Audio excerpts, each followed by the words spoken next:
Chapter 10, wherein Elnora has more financial troubles, and Mrs. Comstock again hears the song of the Limberlost. The following night Elnora hurried to Sinton's. She threw open the back door and with anxious eyes searched Margaret's face. "You got it," panted Elnora. "You got it. I can see by your face that you did. Oh, give it to me." "Yes, I got it, honey, I got it all right, but don't be so fast." It had been kept in such a damp place it needed gluing. It had to have strings, and a key was gone.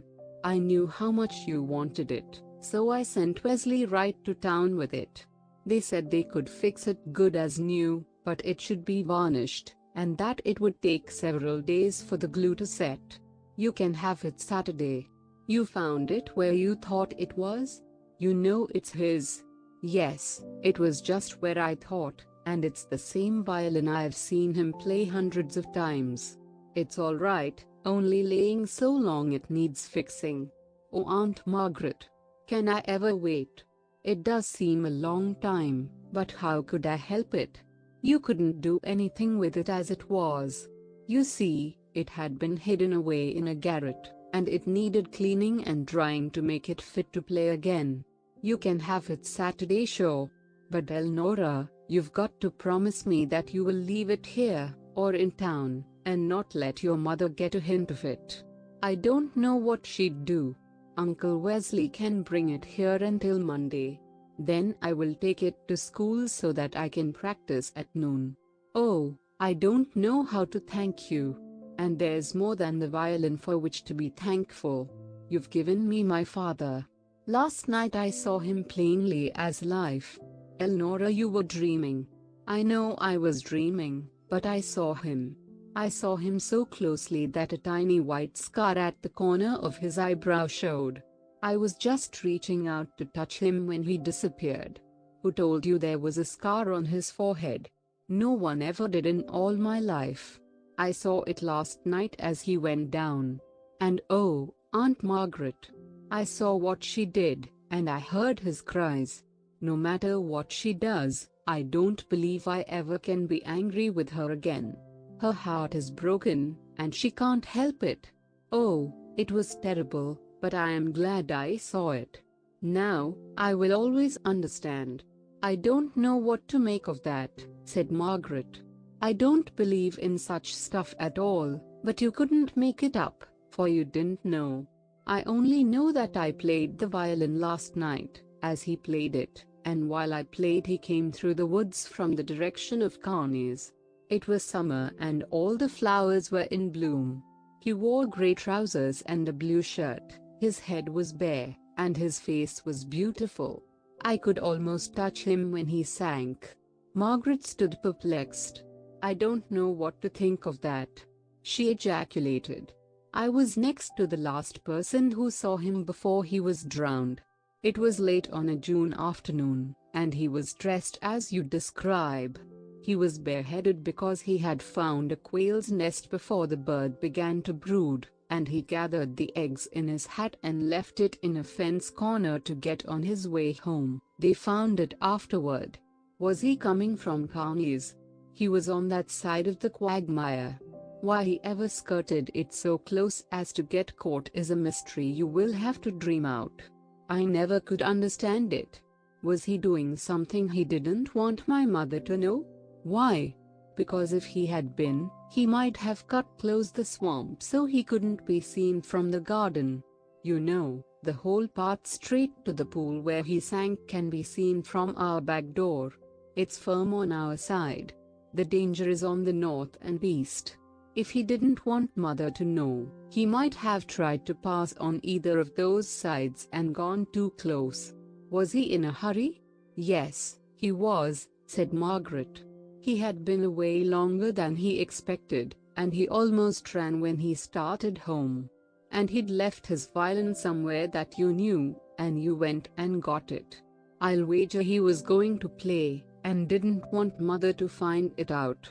It wouldn't make any difference to you if you knew every little thing, so quit thinking about it, and just be glad you are to have what he loved best of anything." "That's true. Now I must hurry home. I am dreadfully late." Elnora sprang up and ran down the road, but when she approached the cabin she climbed the fence, crossed the open woods pasture diagonally and entered at the back garden gate.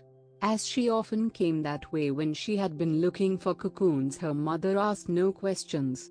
Elnora lived by the minute until Saturday, when, contrary to his usual custom, Wesley went to town in the forenoon, taking her along to buy some groceries.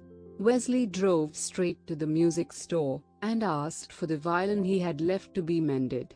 In its new coat of varnish, with new keys and strings, it seemed much like any other violin to Sinton, but to Elnora it was the most beautiful instrument ever made, and a priceless treasure.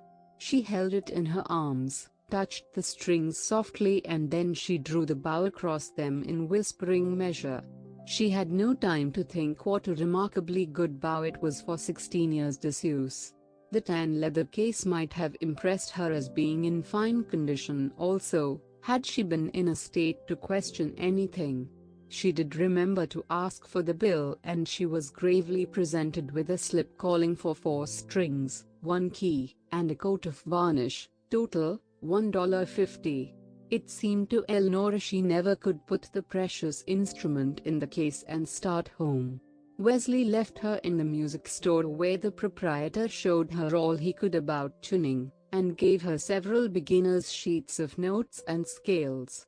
She carried the violin in her arms as far as the crossroads at the corner of their land, then reluctantly put it under the carriage seat.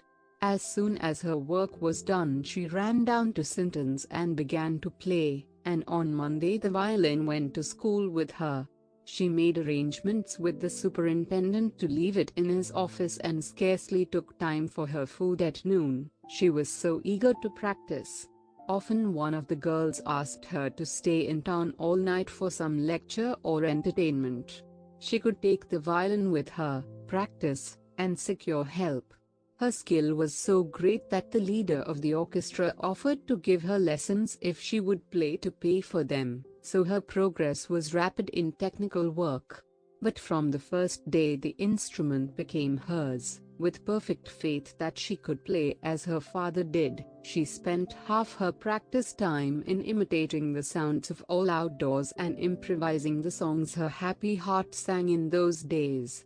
So the first year went, and the second and third were a repetition, but the fourth was different, for that was the close of the course, ending with graduation and all its attendant ceremonies and expenses. To Elnora these appeared mountain high. She had hoarded every cent, thinking twice before she parted with a penny, but teaching natural history in the grades had taken time from her studies in school which must be made up outside. She was a conscientious student, ranking first in most of her classes, and standing high in all branches. Her interest in her violin had grown with the years. She went to school early and practiced half an hour in the little room adjoining the stage, while the orchestra gathered. She put in a full hour at noon, and remained another half hour at night. She carried the violin to Sinton's on Saturday and practiced all the time she could there, while Margaret watched the road to see that Mrs. Comstock was not coming. She had become so skillful that it was a delight to hear her play music of any composer, but when she played her own, that was joy inexpressible, for then the wind blew, the water rippled, the Limberlost sang her songs of sunshine, shadow, black storm, and white night. Since her dream Elnora had regarded her mother with peculiar tenderness. The girl realized, in a measure, what had happened. She avoided anything that possibly could stir bitter memories or draw deeper a line on the hard, white face. This cost many sacrifices, much work, and sometimes delayed progress, but the horror of that awful dream remained with Elnora. She worked her way cheerfully, doing all she could to interest her mother in things that happened in school, in the city, and by carrying books that were entertaining from the public library. 3 years had changed Elnora from the girl of 16 to the very verge of womanhood. She had grown tall, round, and her face had the loveliness of perfect complexion, beautiful eyes and hair, and an added touch from within that might have been called comprehension. It was a compound of self-reliance, hard knocks, heart hunger, unceasing work, and generosity. There was no form of suffering with which the girl could not sympathize, no work she was afraid to attempt, no subject she had investigated she did not understand. These things combined to produce a breadth and depth of character altogether unusual. She was so absorbed in her classes and her music that she had not been able to gather many specimens. When she realized this and hunted assiduously, she soon found that changing natural conditions had affected such work. Men all around were clearing available land. The trees fell wherever corn would grow. The swamp was broken by several gravel roads, dotted in places around the edge with little frame houses, and the machinery of oil wells. One especially low place around the region of Freckles' room was nearly all that remained of the original. Wherever the trees fell, the moisture dried, the creeks ceased to flow, the river ran low, and at times the bed was dry. With unbroken sweep the winds of the west came, gathering force with every mile, and howled and raved, threatening to tear the shingles from the roof, blowing the surface from the soil in clouds of fine dust, and rapidly changing everything. From coming in with 2 or 3 dozen rare moths in a day, in 3 years' time Elnora had grown to be delighted with finding 2 or 3. Big Percy caterpillars could not be picked from their favorite bushes, when there were no bushes. Dragonflies would not hover over dry places, and butterflies became scarce in proportion to the flowers, while no land yields over 3 crops of Indian relics. All the time the expense of books, clothing and incidentals had continued. Elnora added to her bank account whenever she could, and drew out when she was compelled, but she omitted the important feature of calling for a balance. So, one early spring morning in the last quarter of the 4th year, she almost fainted when she learned that her funds were gone. Commencement with its extra expense was coming. She had no money, and very few cocoons to open in June, which would be too late. She had one collection for the bird woman complete to a pair of imperialis moths, and that was her only asset. On the day she added these big yellow emperors she had been promised a check for $300, but she would not get it until these specimens were secured. She remembered that she never had found an emperor before June. Moreover, that sum was for her first year in college. Then she would be of age, and she meant to sell enough of her share of her father's land to finish. She knew her mother would oppose her bitterly in that, for Mrs. Comstock had clung to every acre and tree that belonged to her husband. Her land was almost complete forest where her neighbors owned cleared farms, dotted with wells that every hour sucked oil from beneath her holdings, but she was too absorbed in the grief she nursed to know or care. The brushwood road and the redredging of the big Limberlost ditch had been more than she could pay from her income, and she had trembled before the wicket as she asked the banker if she had funds to pay it, and wondered why he laughed when he assured her she had. For Mrs. Comstock had spent no time on compounding interest, and never added the sums she had been depositing through nearly 20 years. Now she thought her funds were almost gone, and every day she worried over expenses. She could see no reason in going through the forms of graduation when pupils had all in their heads that was required to graduate. Elnora knew she had to have her diploma in order to enter the college she wanted to attend, but she did not dare utter the word until high school was finished, for, instead of softening as she hoped her mother had begun to do, she seemed to remain very much the same. When the girl reached the swamp she sat on a log and thought over the expense she was compelled to meet. Every member of her particular set was having a large photograph taken to exchange with the others. Elnora loved these girls and boys, and to say she could not have their pictures to keep was more than she could endure. Each one would give to all the others a handsome graduation present. She knew they would prepare gifts for her whether she could make a present in return or not. Then it was the custom for each graduating class to give a great entertainment and use the funds to present the school with a statue for the entrance hall. Elnora had been cast for and was practicing a part in that performance. She was expected to furnish her dress and personal necessities. She had been told that she must have a green gauze dress, and where was it to come from? Every girl of the class would have 3 beautiful new frocks for commencement, one for the baccalaureate sermon, another, which could be plain, for graduation exercises, and a handsome one for the banquet and ball. Elnora faced the past 3 years and wondered how she could have spent so much money and not kept account of it. She did not realize where it had gone. She did not know what she could do now. She thought over the photographs, and at last settled that question to her satisfaction. She studied longer over the gifts, 10 handsome ones there must be, and at last decided she could arrange for them. The green dress came first. The lights would be dim in the scene, and the setting deep woods. She could manage that. She simply could not have 3 dresses. She would have to get a very simple one for the sermon and do the best she could for graduation. Whatever she got for that must be made with a gimp that could be taken out to make it a little more festive for the ball.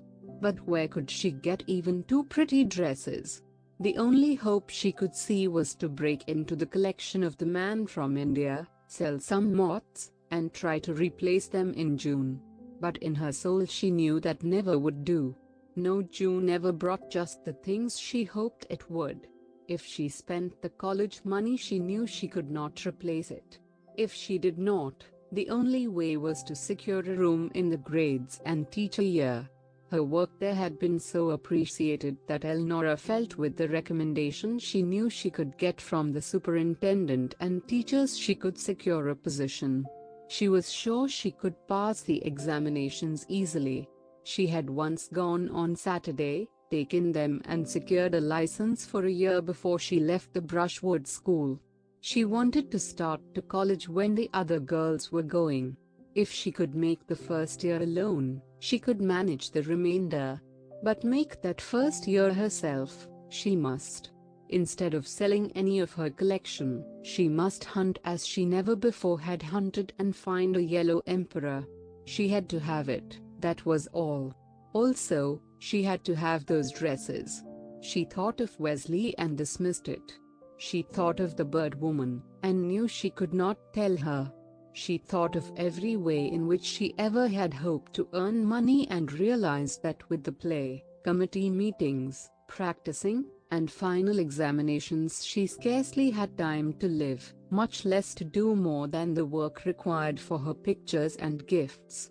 Again Elnora was in trouble, and this time it seemed the worst of all. It was dark when she arose and went home. "Mother," she said, "I have a piece of news that is decidedly not cheerful." "Then keep it to yourself," said Mrs. Comstock. "I think I have enough to bear without a great girl like you piling trouble on me." "My money is all gone," said Elnora. "Well, did you think it would last forever? It's been a marvel to me that it's held out as well as it has, the way you've dressed and gone." "I don't think I've spent any that I was not compelled to," said Elnora. "I've dressed on just as little as I possibly could to keep going. I am heartsick. I thought I had over $50 to put me through commencement, but they tell me it is all gone." $50 to put you through commencement? What on earth are you proposing to do? "The same as the rest of them, in the very cheapest way possible." "And what might that be?" Elnora omitted the photographs, the gifts and the play. She told only of the sermon, graduation exercises, and the ball. "Well, I wouldn't trouble myself over that," sniffed Mrs. Comstock. "If you want to go to a sermon, put on the dress you always use for meeting. If you need white for the exercises, wear the new dress you got last spring. As for the ball, the best thing for you to do is to stay a mile away from such folly. In my opinion you'd best bring home your books, and quit right now. You can't be fixed like the rest of them. Don't be so foolish as to run into it. Just stay here and let these last few days go. You can't learn enough more to be a venue count. But, mother, gasped Elnora, you don't understand. Oh, yes, I do, said Mrs. Comstock. I understand perfectly. So long as the money lasted, you held up your head and went sailing without even explaining how you got it from the stuff you gathered. Goodness knows I couldn't see.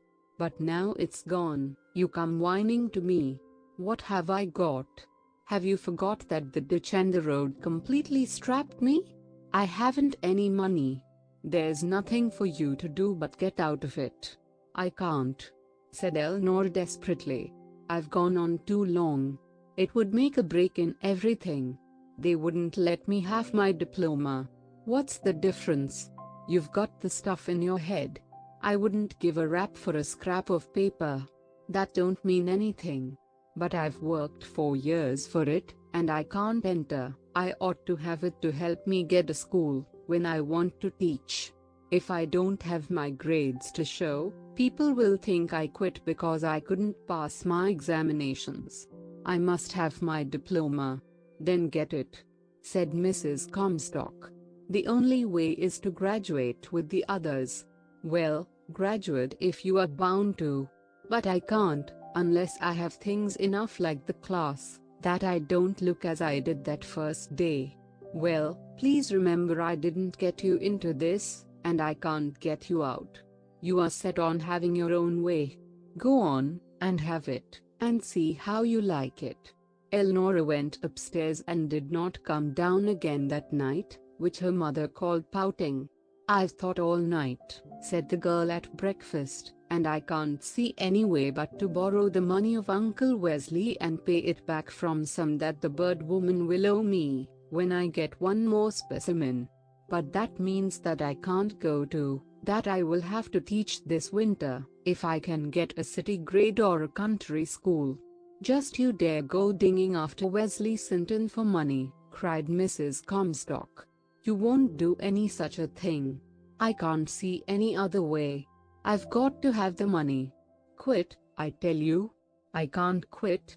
I've gone too far. Well then, let me get your clothes, and you can pay me back. But you said you had no money. Maybe I can borrow some at the bank. Then you can return it when the bird woman pays you.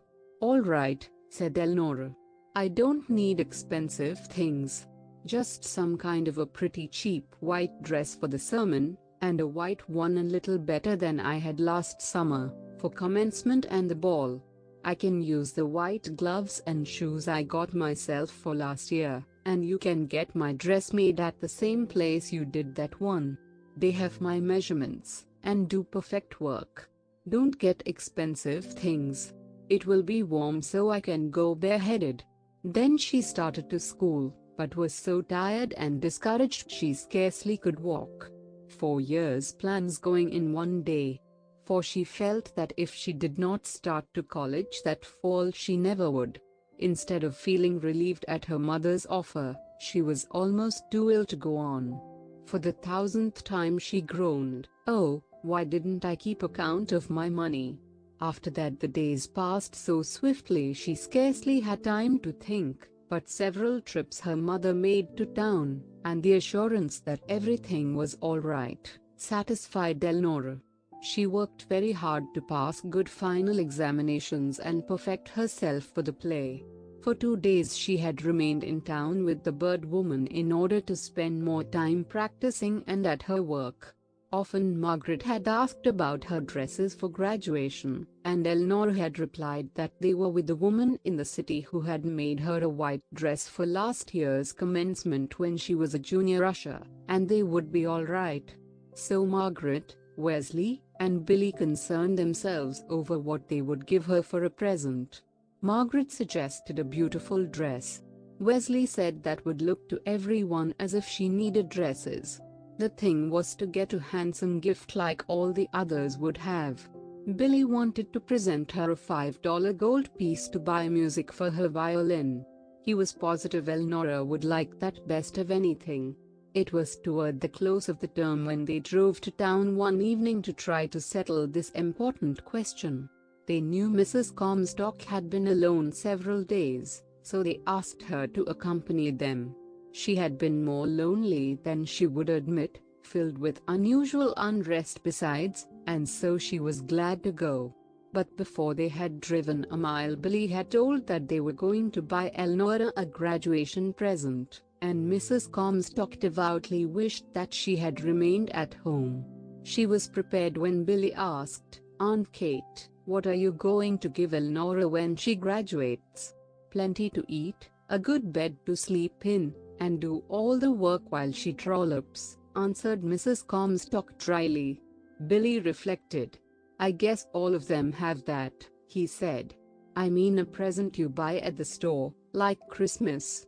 "It is only rich folks who buy presents at stores," replied Mrs. Comstock.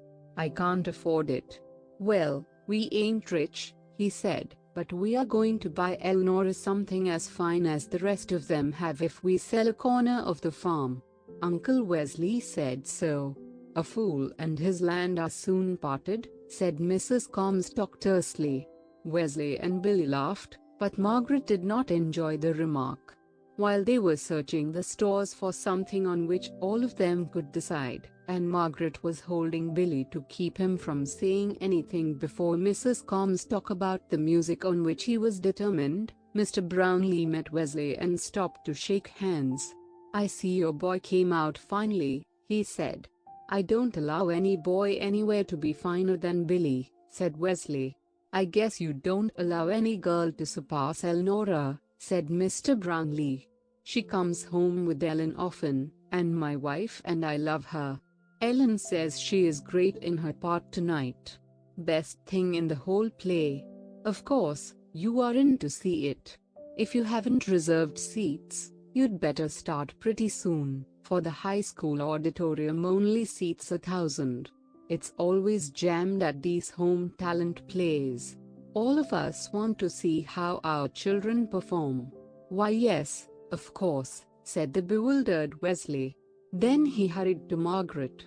"Say," he said, "there is going to be a play at the high school tonight, and Elnora is in it. Why hasn't she told us?" "I don't know," said Margaret, "but I'm going." "So am I," said Billy.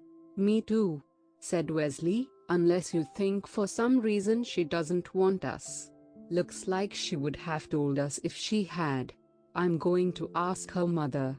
"Yes, that's what she's been staying in town for," said Mrs. Comstock. "It's some sort of a swindle to raise money for her class to buy some silly thing to stick up in the schoolhouse hall to remember them by. I don't know whether it's now or next week, but there's something of the kind to be done." "Well, it's tonight," said Wesley, "and we are going. It's my treat, and we've got to hurry or we won't get in.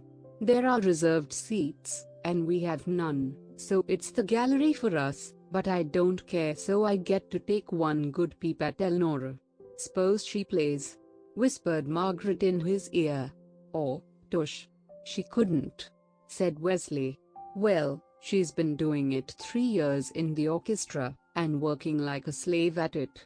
"Oh, well, that's different. She's in the play tonight. Brownlee told me so.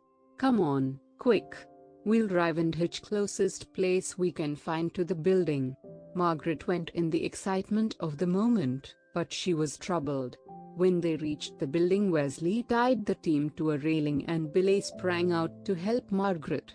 Mrs. Comstock sat still. "Come on, Kate," said Wesley, reaching his hand. "I'm not going anywhere," said Mrs. Comstock, settling comfortably back against the cushions. All of them begged and pleaded, but it was no use. Not an inch would Mrs. Comstock budge. The night was warm and the carriage comfortable. The horses were securely hitched.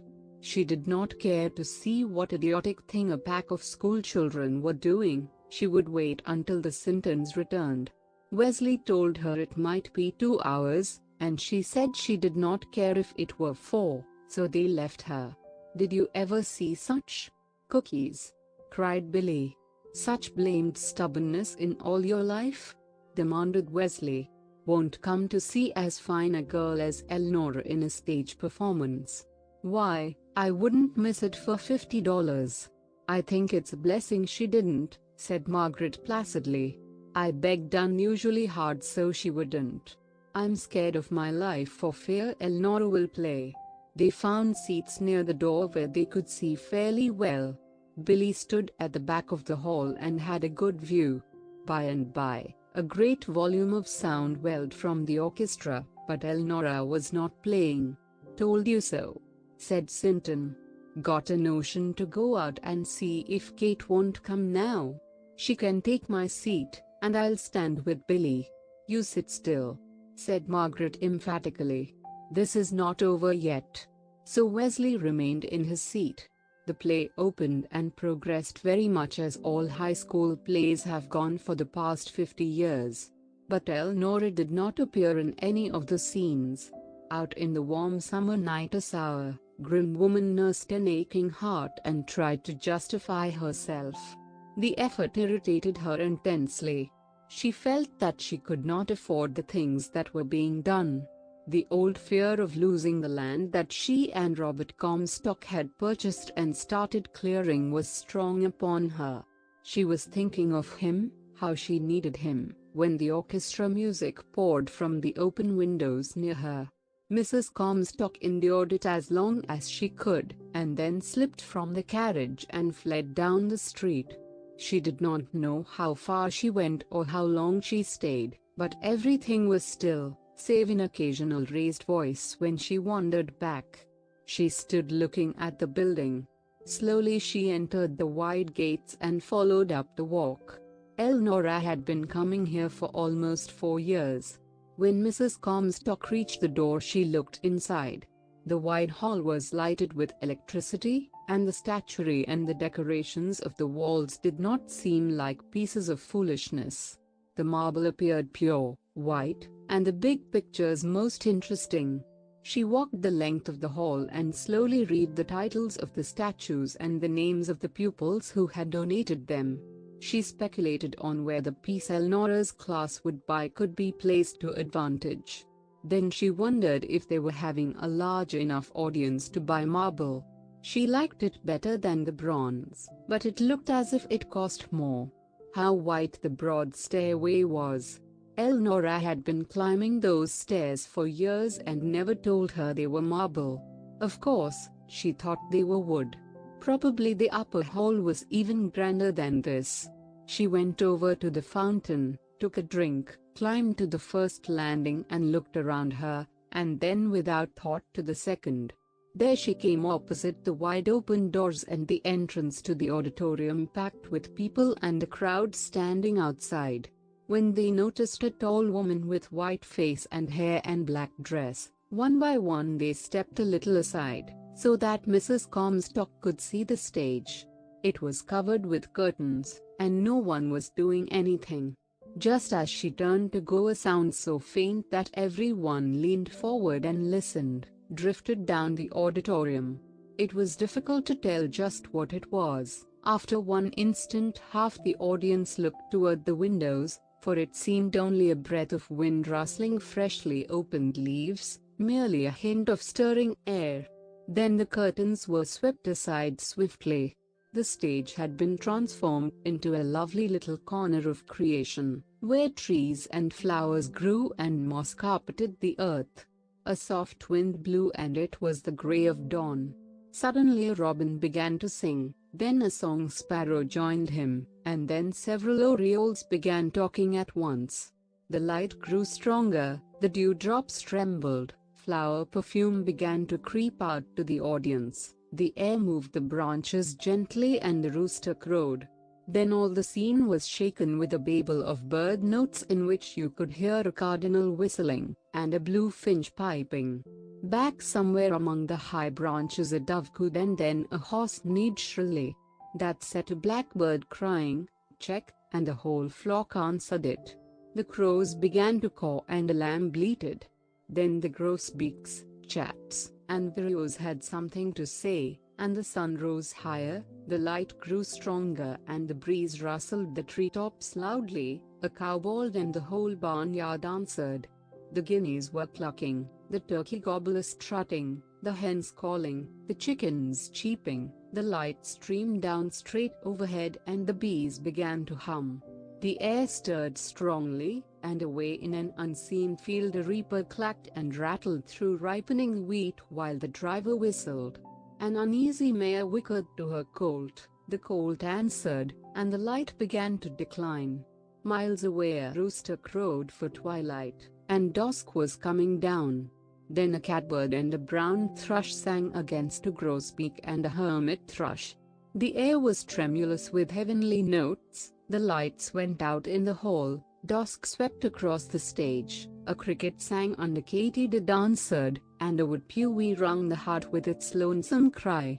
Then a nighthawk screamed, a whippoorwill complained, a belated killdeer swept the sky, and the night wind sang a louder song. A little screech owl tuned up in the distance, a barn owl replied, and a great horned owl drowned both their voices. The moon shone and the scene was warm with mellow light. The bird voices died and soft exquisite melody began to swell and roll.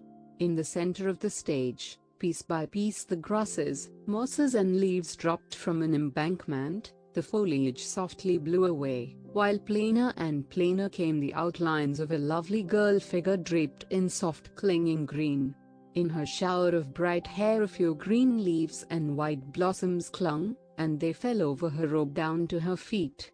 Her white throat and arms were bare. She leaned forward a little and swayed with the melody, her eyes fast on the clouds above her, her lips parted, a pink tinge of exercise in her cheeks as she drew her bow.